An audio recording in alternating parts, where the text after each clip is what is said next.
Hi there. We are here in the beautiful Swedish wilderness, and people often ask me about my bikepacking setup and how I do it. First off, I'm using a 20 inches folding bicycle for touring. This is mostly because it is much easier to take the train with a folding bike than with a regular bike. Usually you don't have to book a separate ticket for your bike on the train, and you can also fold the bike and put it in the luggage rack. And if you break down, well, you can also try to flag a ride and put the bike in the trunk of a car. I'm using a front bag that I designed and built myself using the aluminium frame of a Brompton bag. It is about 35 liters and stores all my electronics, clothes and personal stuff. It has two back pockets for a water bottle, and the other one is used for my rain pants and my toolkit. But another thing is that you can use a large backpack on the back of the bike. This is great for me as I also like to stop riding and go hiking for a couple of days to explore an area in a different way. It works well with smaller folding bikes like Bromptons, as they're usually not very suited for regular panniers. If you try to use panniers on a Brompton, your heels would strike them when pedaling. On a 20 inches folding bike like Turns or Dahons, you can get longer racks like mine, which is a turn loader rack. They allow to put panniers further away from the heels. But it works better with panniers that are designed for the front of the bike. So yeah, I could use panniers as well if I wanted. But using a backpack suits my traveling style better. For taking the train it's great, as I can put the backpack on my back, the front bag on my shoulder, and still be able to carry the bike in my hands. Comparing to a set of regular panniers, my backpack is about 700 grams lighter, and it has a capacity that is quite similar at 55 liters. It has plenty of side mesh pockets and also a top zip pocket. It's quite useful for some of the stuff that I need during the day, like sunscreen, the rain jacket, or just to dry my tent. The backpack also allows to ride on single tracks in the forest without hitting the trees, the rocks and other stuff. Compared to panniers, there are downsides though. My backpack is not fully waterproof like a set of Crosso, Vaude or Hot-Lip panniers. And when it's raining, I have to put a regular backpack cover. This works well enough in light rain, but it won't keep everything dry. So if anything keeps to be kept really dry, I'm putting a dry bag or a large trash bag inside of the backpack. The backpack cannot be removed and installed as quickly as panniers, but that's not really an issue for me as I leave the backpack on my bike during the day and the night. The main downside is that you have to be careful to put the heavier stuff at the bottom of the backpack and the lighter stuff on top. If you don't, the backpack will make the bike unbalanced. That's the reverse of how you would load a backpack for hiking, and this usually means that the food has to be at the bottom and you have to remove the stuff on top to access the food.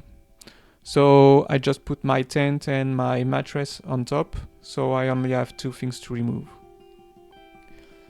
Now I'm gonna explain how I attach the backpack to the bicycle.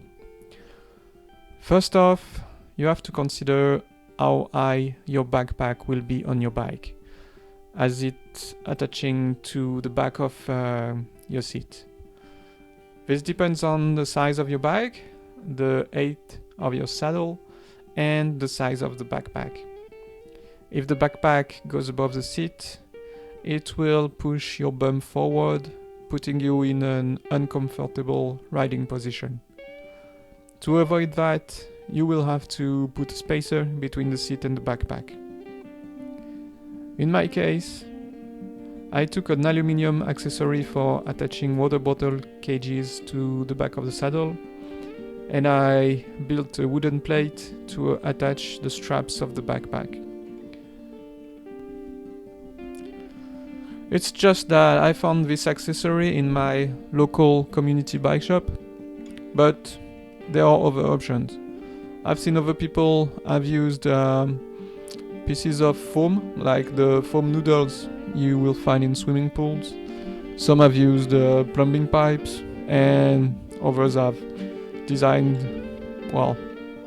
stuff in wood. You'll have to be creative and find something that will work for you. On smaller folding bikes like the regular Brompton or over 16 inches folding bikes, and if your backpack is not too tall, you may be able to not use a spacer and just have a rounded piece of wood or some pipe attached to the back of the saddle. That's much easier. On my bike, I also had to put a piece of coroplast on top of the rack, as the bottom of my backpack is, it has a rounded piece of aluminium. So the backpack wasn't seated properly on the rack, and it had a tendency to tilt on one side. But with the coroplast, it's all fine.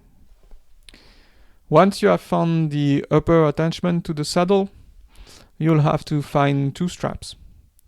Here are two kinds of straps that I use. One comes from a very old backpack, and the other is meant for attaching stuff on car trailers, and it just cost me about €2. Don't use an elastic strap like a bungee cord or an old bike tube. It won't work properly.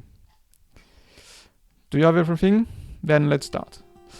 Begin by completely tightening the shoulder straps of your backpack.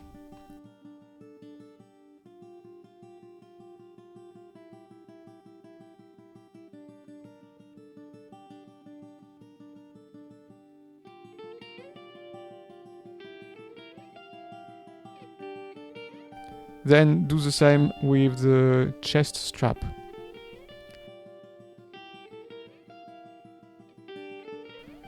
Now put the backpack on the bike rack and put the straps around the upper attachment point at the back of the saddle. Clip the chest strap. At this point, the backpack should stand on its own, but it will fall off if you try to ride the bike like that. You need to attach it to the rack.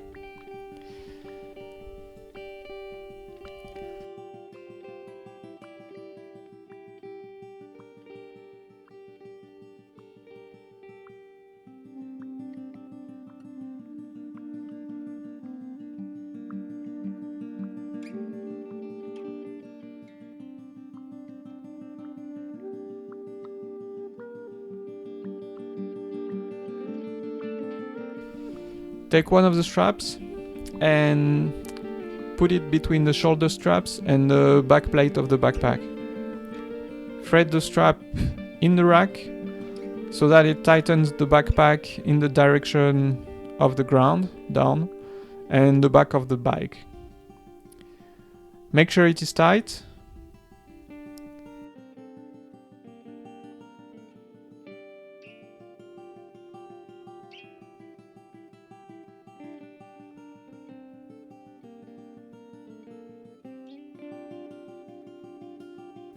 Now you need to attach the hip strap of the backpack to the seat post. Make sure one of the ends is fully tightened before starting. Clip the buckle and then tighten the strap.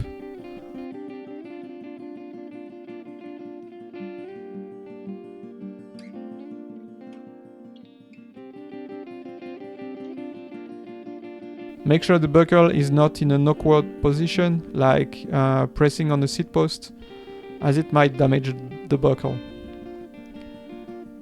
Please note that the steps and attachment points might vary with your bike, your rack, and your backpack. So try to be creative if what I'm telling does not work for you. The main idea, I think, is that the backpack is tightened towards the back of and the front of the bike. This is what makes it the most stable. The last step is to attach the top of the backpack to the seat. There are multiple ways to do this.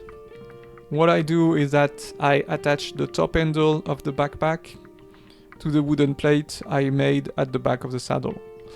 This allows to access all the pockets of the backpack when it is attached, including the main large pocket.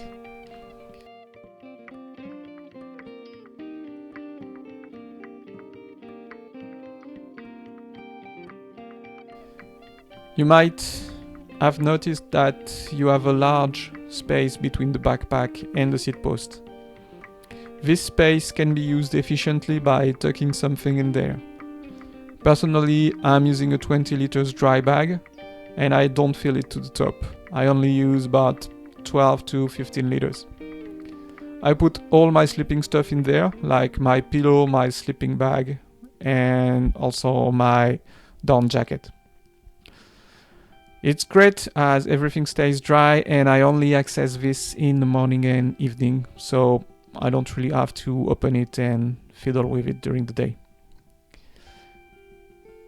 If the backpack is moving too much while riding, you might have to use a long strap that goes around the seat post and around the backpack to secure it. This will get you the best results, but then you won't be able to access the backpack main pocket without removing the strap.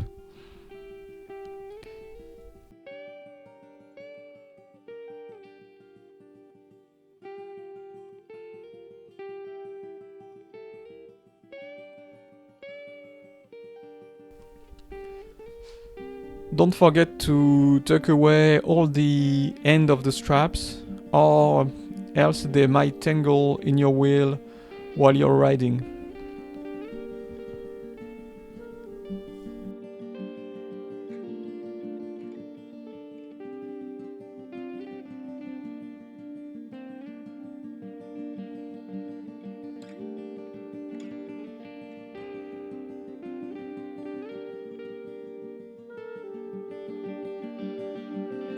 Here is another example of a backpack attached to another folding bike.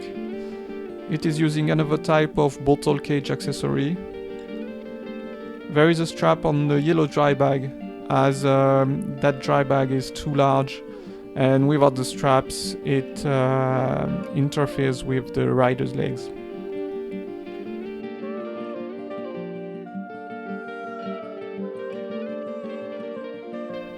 I hope this video was useful.